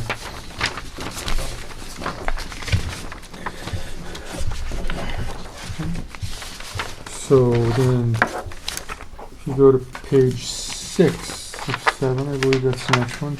And this is elected to appointed fire chief. Now, on here, I want you to be aware of all the choices that are here. Right now, I believe you got elected and you appoint your firefighters, correct? So, and the language here was to put in where the fire chief's appointed by the Board of Selectmen and retains that right to, with the firefighters being appointed by the fire chief, and the other one is the fire chief appointed by the local governing body or by the counter city manager, with firefighters appointed by the local governing body upon recommendation of the fire chief. So the whole statute's down there, so you're just aware of it. I think you've done this before, right? When was the last time you put that on? Probably like 12 and 13 or 11 and 12. Oh, it's not okay, so it's a while ago. So a question on that. Obviously, the fire chief has been voted in. Can you add verbiage? I'm just trying to, because I know it's failed in the past, right? Is there verbiage you could add in somehow that the current fire chief would become the appointed fire chief by the board, even though I know the board wouldn't be appointing him, but the voters would be and would maintain in that position? I don't think you can. Okay, just asking. Because you know what I'm saying? I think it might be more than one. It might be a better chance of getting it to pass if we could do it in that manner. Well, it's a good question for our attorney.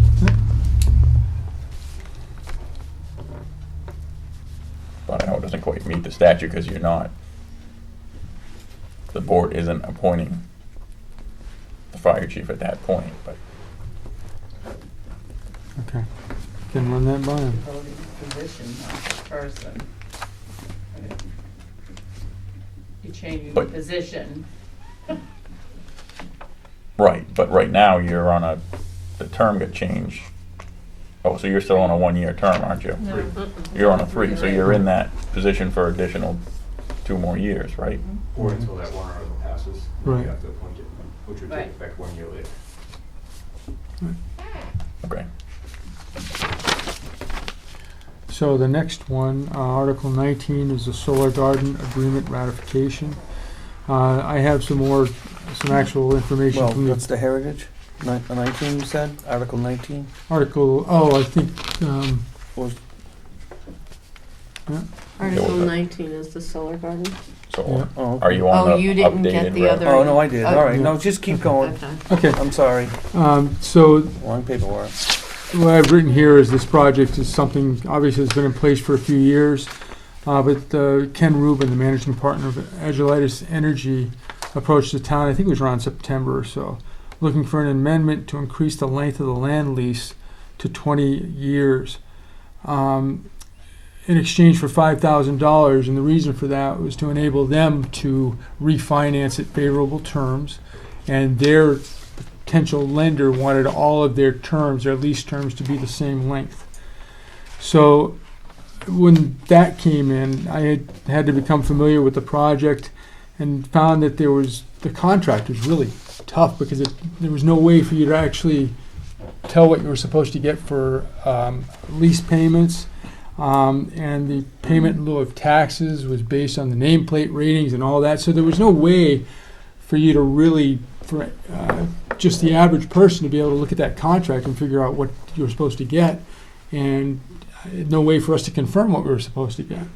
And so we were looking at cleaning it up. And we found that the agreement originally did not go to town meeting for approval as it was supposed to. We have cleaned up the language on lease payments and are trying to negotiate an escalator amount per year, try to make this a better agreement for the town, because the one part of it we can't renegotiate is the payment purchase agreement portion of it. So there's a whole bunch going on with this, but with that request and their need to have that done, we undertook the project of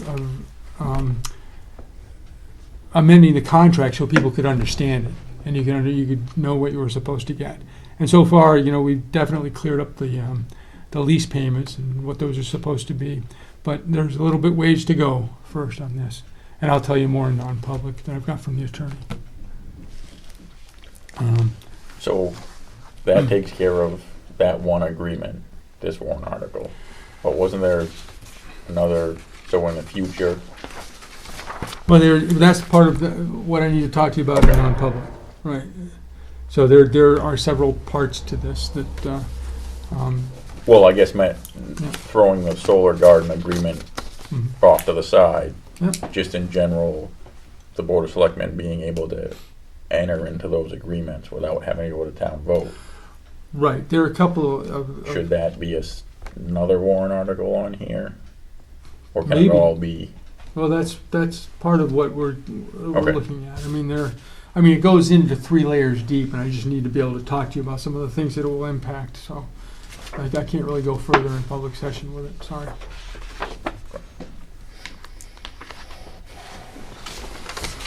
And that's it. We talked about the heritage. All right. Anything that was missed? No, I'll just state that submitted by petition warrant article has to be in by January 14th, 2020.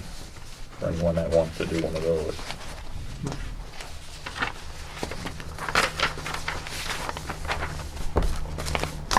And that's what you have thus far. Now, as we get closer to the end of the year, we'll have a better idea of how much unexpended appropriation. What month are you on? Because we're like pretty close to the Yep, end of but the we're year. we're not there yet. So once we get, right up there, well, 12:30, should have a good idea of what we're looking at for unexpended appropriation. Your unassigned fund balance at this point, it's been a lot higher in years past. At this point, it's about 1.6 million, which is about 14%, and that falls between that 8 and 18% that DRA recommends. So we're kind of right there. So when Bruce had stated earlier that that the unassigned fund balance may be dried up, that's one of the things that you'll need to look at with these capital reserve fund requests and so forth, as to how you're going to assign any of the unassigned fund balance to any of those particular warrant articles. I mean, it might help too from the Board of Selectmen is to give them, some sort of figure, Mhm. And to let them work from that, moving forward, to give them some sort of idea of how much, from year to year that, Yeah, we should do that like at the beginning of the year. Look at what the fund balance is and say, okay, well, we probably could afford this much, and then just to give them an idea. Or is that? That certainly would have helped. Yeah. Mhm. So, thank you, Bruce. But maybe moving forward that we could do that. Absolutely. Yeah.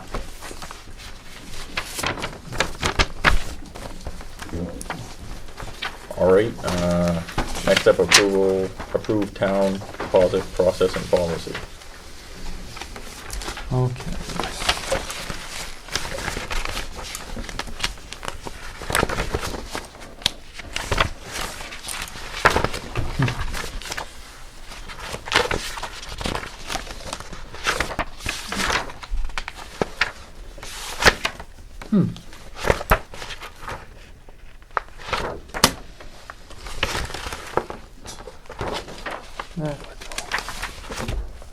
Got it. All right. So there had been discussion about having more people with delegated authority from the treasurer to be able to accept deposits from other departments, such as the police department, the transfer station, recreation department, when they come up here to town hall. At this point, the dollar amount where there needs to be a deposit made is if it exceeds $1,500. Is that what it is? Yeah. Mm-hmm. So during this time of the year, when you're getting, well, normally it's earlier, but when you're getting tax payments in, that happens pretty quickly sometimes. Sometimes you get larger payments from the fire department that exceed that limit. And if the treasurer is the only one that can do that or make the deposit, it gets tough sometimes because after hours isn't always the most convenient time to do it. So what we did was we actually made it so that the safe was accessible to 3 additional people in town hall. And that would be the land use clerk, the assessor, and myself to be able to accept these deliveries of bags of money and deposits to town hall to countersign and then to place them in the safe.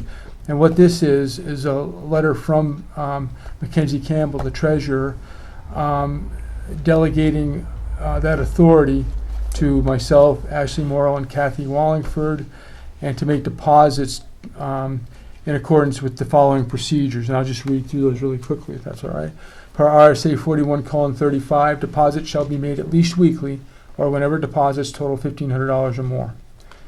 The management of depository tasks is delegated to the aforementioned Town of Milton employees, including, i.e., collection of, transportation of, and to, and depositing of, and to the treasurer's safe or the Town of Milton's authorized depository. I think that's another way of saying bank. The treasurer's safe is to be moved from the financial office to the back office area for use by the administration, treasurer, and any appointed deputies. This process will allow the town to move forward with streamlining its procedures and maximizing cost savings by cutting down on total bank trips made by the town. This process will ensure proper timing of deposit. All parties have reportedly agreed to assist with these procedures. Signed, Mackenzie Campbell. So that, and this has been reviewed by town council, and this is the final form of this. So if you're good with that, then there'd be a motion to approve the proposed deposit delegation and so forth. I think we provided you with a motion. Yeah, I'll make a motion to approve the proposed deposit delegation and duties policy dated December 6, 2019, as presented in writing by Treasurer Mackenzie Campbell and read into the record this evening. I'll second it. All in favor? Aye. One last thing that does is by doing it this way, we're automatically covered under the treasurer's bond. So, and that was part of what, trying to get an answer from DRA and all the parties involved, they pretty much go like this. So you have to get the answer from your legal counsel. So.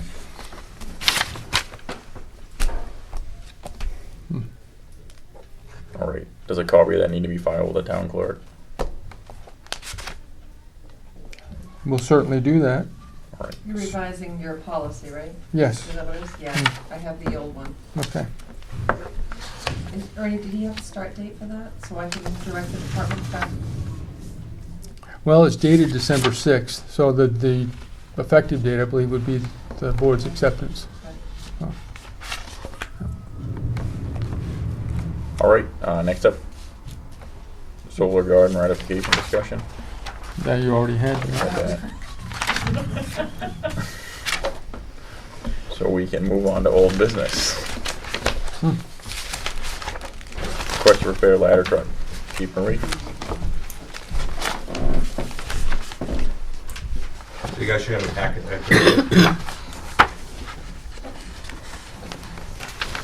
And this is for the newly purchased ladder truck to bring it up to standards, including lettering, some repairs that are still left that weren't completed by the town of Gray prior to our purchase, and a few other things that are outlined in the letter, or the memo, I should say.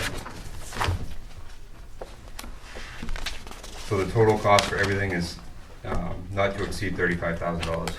A lot of these things are estimates until they get it in the shop and really tear into what the problem is. Like for the intercom, for example, could be a loose wire, we could have to replace it.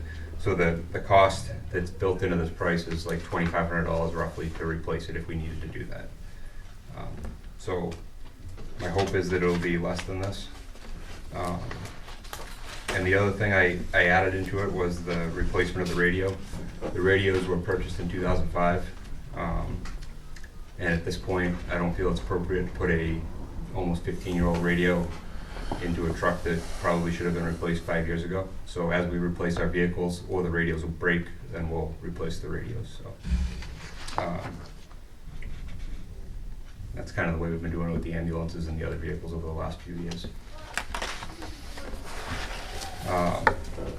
My recommendation would be to use the repair and improvements capital reserve fund. has about $67,000 in it, and it's designed for this purpose. A big chunk of that money is the LED scene lights. It's about $13,000, roughly $2,500 a piece, plus installation, rewiring, and everything.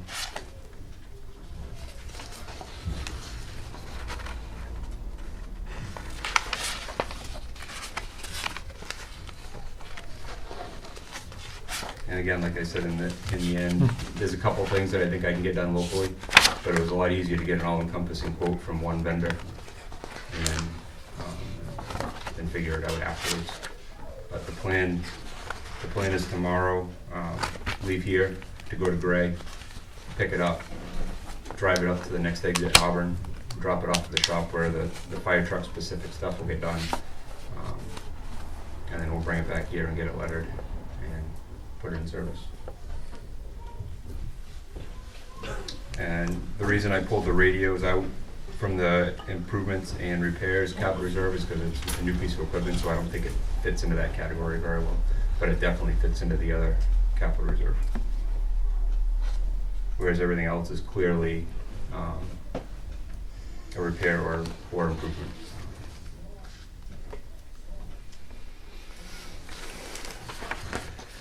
I mean, I'm fine with it.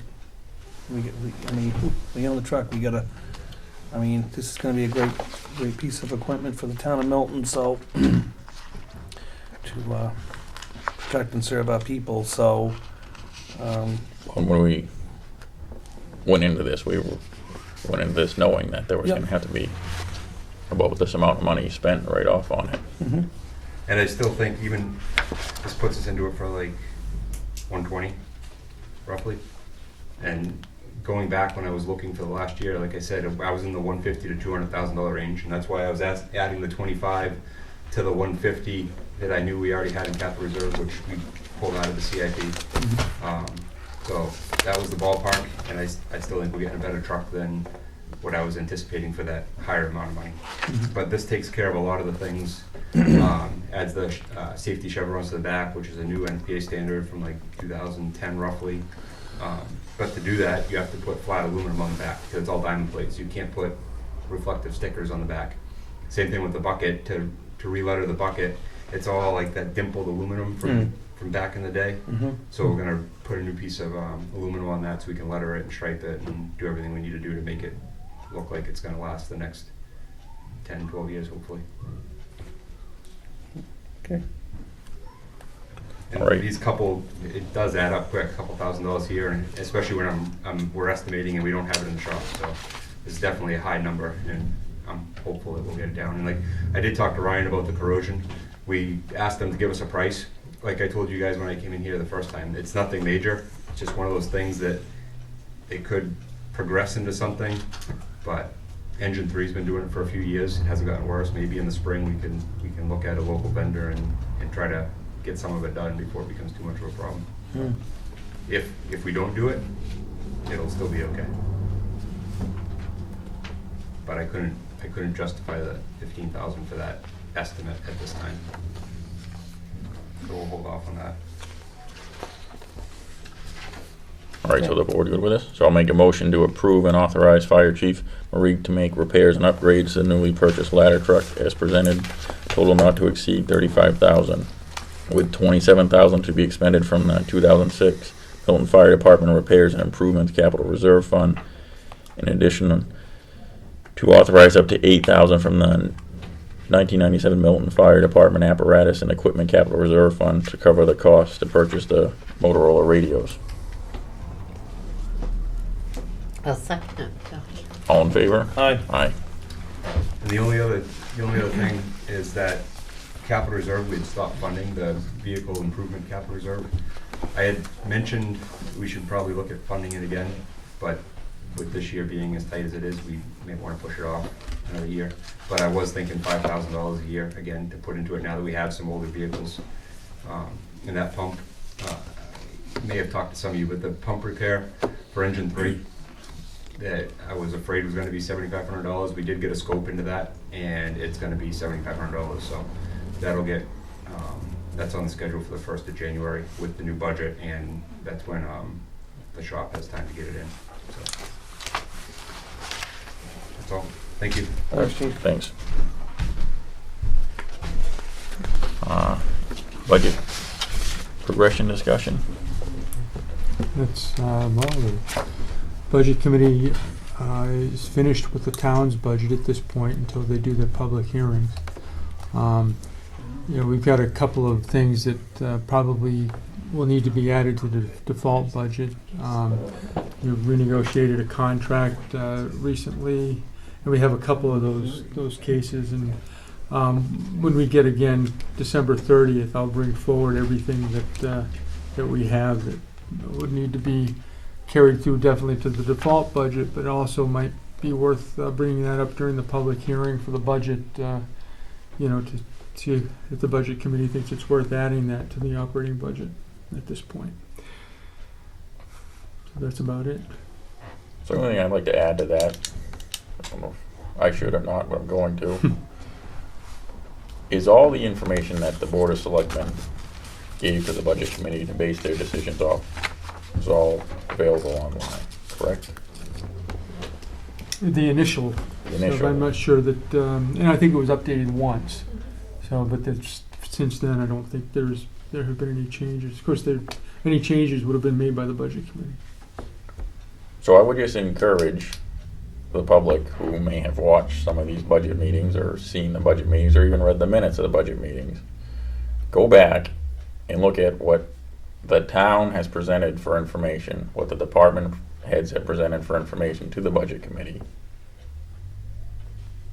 and look at what the Budget Committee base their decisions off from, and just be aware that there may be some discrepancies there. The information that was submitted to the Budget Committee from this board and the town are the facts. I'm just going to leave it at that right now.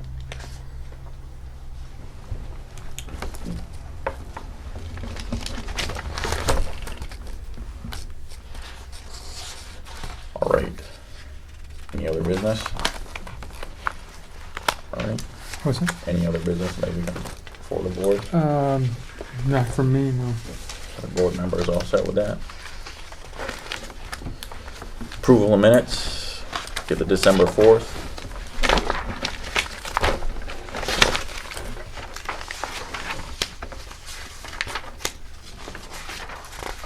I'll make a motion to approve them as written. I'll second it. I apologize. I was looking for my looking at 'em, copy. but- Yeah, no, I'm fine with them. All right, all in favor? Aye. I also have a set of non-public from your last one. Okay, Yes, you were here. I wasn't gonna say it. so we need to approve these two? You can just take those with you and approve at the next meeting. Okay. I don't need to just take one for.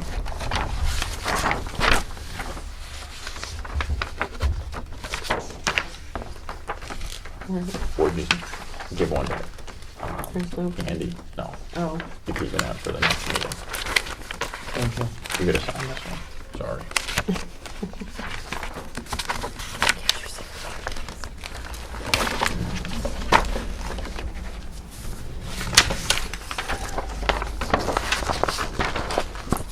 All right, any public comments pertaining to any of the topics discussed tonight? John? I'm back, huh? Yeah, I looked in line with the NIAID discussion that we had tonight, which is very interesting because, as Andy said, it is the heart of the town. And while he was presenting it, a flash comes back to my mind, reminding me that, again, I would like to throw it on the table for the Board of Selectmen to take a look at why we're not doing water tests at the Appleby cleanup like we're supposed to be doing. Let me give you the little history of it. The first 5 years went by.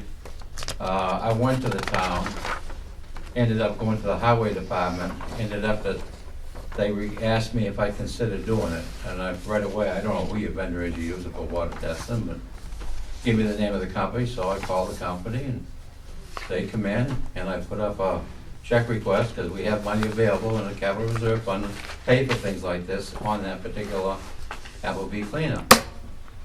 So now, it's been probably 5, 6 years, maybe going on 7 years.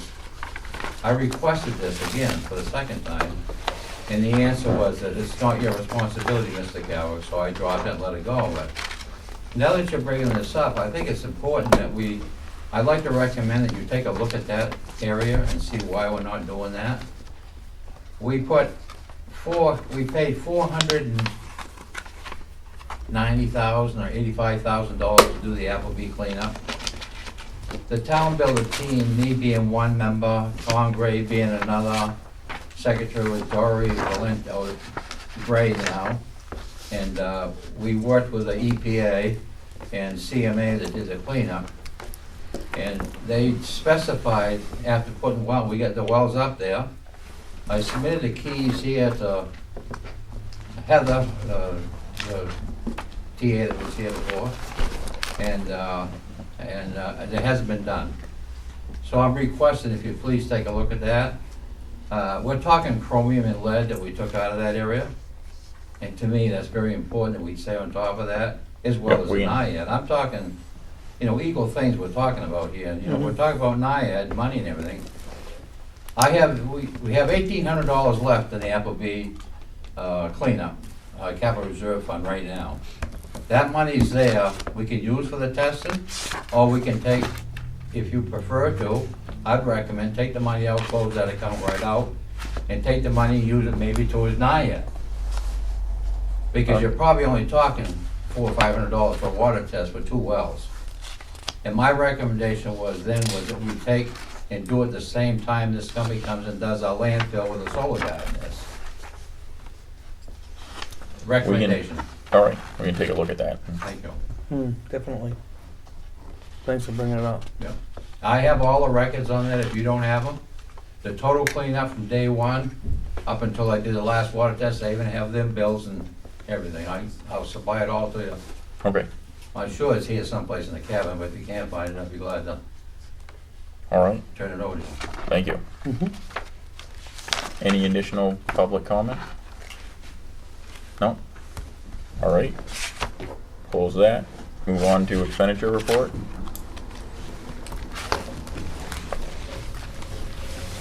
Okay. Yeah, so everything Pretty much. looks pretty much on track. I mean,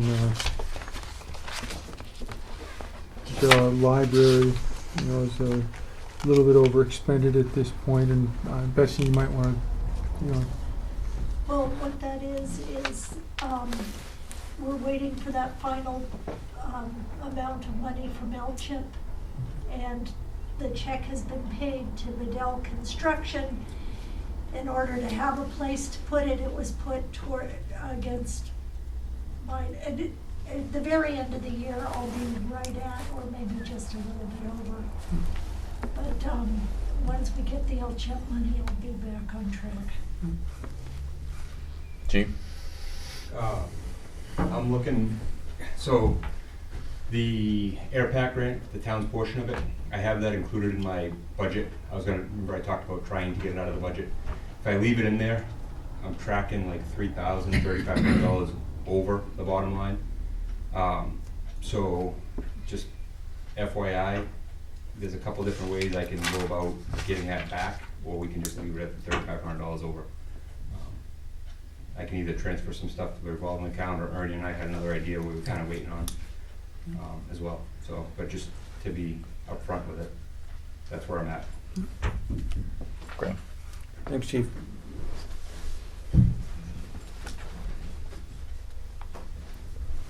All right, everybody good with expenditure report? Ernie, any comments? I do, yeah, I got a heads up today about a couple of different things. I just want to bring them up. It was a phone call I received. There was concern that, boy, I hope I get these road names right. In Acton, there's a gravel extraction project, and it's because Acton's posted their roads, it's causing traffic to come through Milton Mills. on Jug Hill Road and, let's see, what's the other one? Hoop, is it Hoop? Hopper, that's it. Road Yeah. and Western probably. Right. So the request was to consider looking at the ordinance that you passed last year. Now, I haven't even looked into this, so I'm not really sure how accurate it is. To maybe include those areas to prevent through trucking. So that was one area. The other one was, let's see, a lot of street lights out. I mean, I think there's a combination of, I think you shut a lot of them down. Maybe a couple of years ago, I know the state was going through and identifying, street lights and asking, towns and cities to say, to make the case as to why any should be left on. But there are some specific areas that were mentioned around the school where there are bulbs that are barely shining, so apparently they are supposed to be on. Made the suggestion that we go through and identify those and call them in. On that same note, the last 2 years trick-or-treating in Milton Mills, I've noticed it's been very dark in areas. I was working with John and we went around to identify lights that could be shut down. And there's lights that are out in Milton Mills that I don't think were supposed to have been out. And I don't know if you can comment on that at all, John, but. Yes, I can. I can give you a list of every street light that we turned off by the phone number, Hear that? and I'll have it to you tomorrow morning. Okay, thank you, sir. You're welcome. I've been hearing about street lights out too, and not ones that were on that list because they were on before. Yeah, Milton Mills it almost seemed dangerously dark during Halloween the last 2 years. Were any of those on state roads? The one that caught my attention the most was Western and Main Street. Does that sound right, Betsy? Yeah, actually, it is really dark there. I see you didn't realize it, did you? I will say that when the street light that's close to my house was out when I first moved to town, I think it took, I don't know how many calls and how many emails before they finally did fix it. Took a while. Well, I know if they're on a state roads, the state's moving to LED, so that's one reason why it's taking a little bit longer. But I don't know if these certain lights you're discussing are on state roads or not. It's But on Western. Western is a state. I yeah, can say that there was And no actually, that part of Main Street is also a state.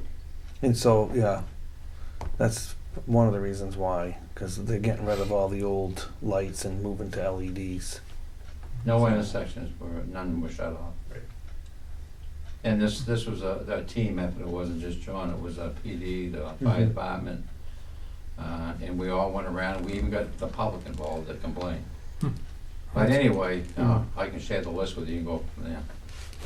Great. All right, and the last thing was the selectmen earlier in the year, January or so, considered or talked about looking at the International Property Maintenance Code, or at least adopting, cherry-picking pieces out of it to provide more teeth for some of these properties in town that have deteriorated to the point where they're dangerous buildings and so forth.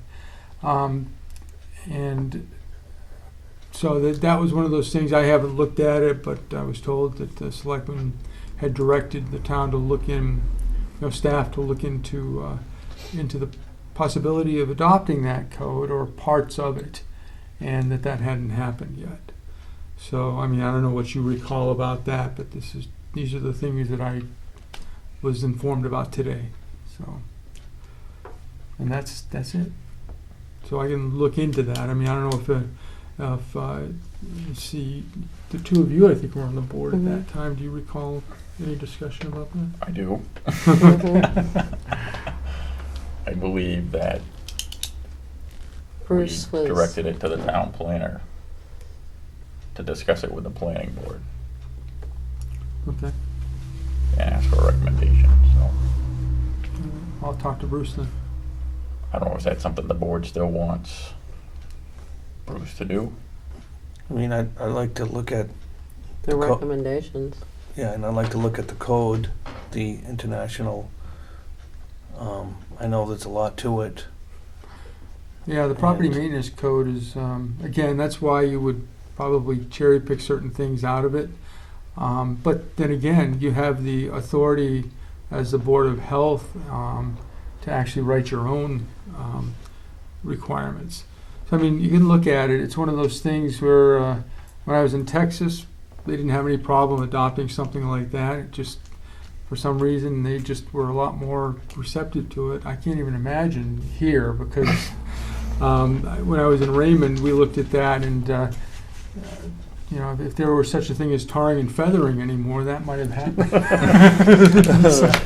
Yeah, I think personally it'd be a very big hit here, but anyway, not a Tarring and discussion feathering. for Is it now. okay to comment on that? I would like to make a comment to do some research in that particular area, which is a very touchy area, that I would take and start off on the scenic byway, because it is affecting the scenic byway. So I will talk to Bruce about that, and I think, you know, maybe it would make a lot of sense to take a look at how some of these things are worded, but that you, as a board, if you're interested in adopting things that are more specific than just the statutes, because the statutes are kind of nebulous, that you have the authority to do that as the Board of Health. I am concerned about the trucking though in Milton Mills because a lot of those roads are new, and you know, it would be shame on us if we don't do something about, you know. It's a town company that's trucking on them roads, Postal. I don't know. I don't know anything Postal about- now owns over in Acton, the Hopper Road you mentioned, that's been, the Acton's done their whole road all over just recently. Yeah, I know. We paved and Yeah. everything, It's nice. and we own from that bridge up to Milton Mills, Mhm. or All right, through so- Milton Mills. We'll look into that and Yeah. see what's going on. That's it. All right, selectmen comments? Andy? Yeah, so I have a couple of things here. So this is just out of all transparency to the taxpayers of Milton. So on my way out of the last school board meeting, I was introduced myself to a gentleman who sits on the Rochester School Board, no names, and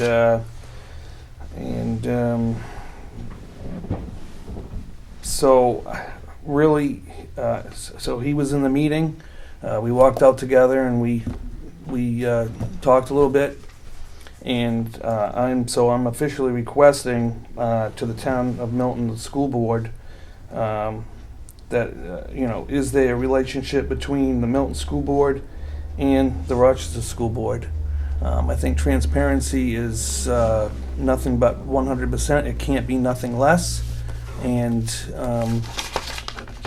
so that's and I will email the school board tomorrow with this concern, because I think it's. So I guess all I have to say to that is, I mean, this isn't coming from the Board of Selectmen, this is No, coming this from is you not as a coming from resident. the Board of Selectmen, because you wasn't in the meeting. Want I to make was. sure that So, the public understands this. yeah, it's just my own it's my own question to the Milton School Board, that's all. So, so where do we stand on the $5,000 grant from Metro? Well, no, it's not MetroCast, it's Atlantic Broadband? Atlantic Broadband. Thanks, Aaron. You're welcome. Where do we stand on that, on using those funds to, you know, maybe get some different record? I mean, because, you know, we got to move all this stuff all over. It's not working. So again, Well, we still have it. And one thing that we did do is we found a better quality projector so you can actually read what the projector. The projector you had was such a really a low quality one that's why we couldn't, no matter what we did, get any focus in. So we did buy a projector for that. But as far as the rest is concerned, that's still there. Mhm. Just I haven't had a lot of time to actually focus in on that. But Yeah. No, I was just curious where we stand. Yeah. That's all. But no, other than that, I just want to wish everybody a very Merry Christmas and a prosperous New Year, and hopefully everybody can enjoy their families and And so, because we won't see anybody till after the holiday. So that's it, all I got. That's all I have. Merry Christmas, Happy New Year, and on to Ryan. Yep, same thing, just a reminder that town offices will be closed Tuesday, December 24th, and Wednesday, December 25th next week, so hope everybody has a good holiday season. And I think that concludes our public portion of this meeting. We get a non-public under 91A 32A, and I will make that motion, and we go under that. I'll second it, but I need to go back. Did you want to talk to John about your meetings? I'll call him and Bruce separate. Poor guy stayed here the whole time. Well, I I'm gonna think- go grab some water.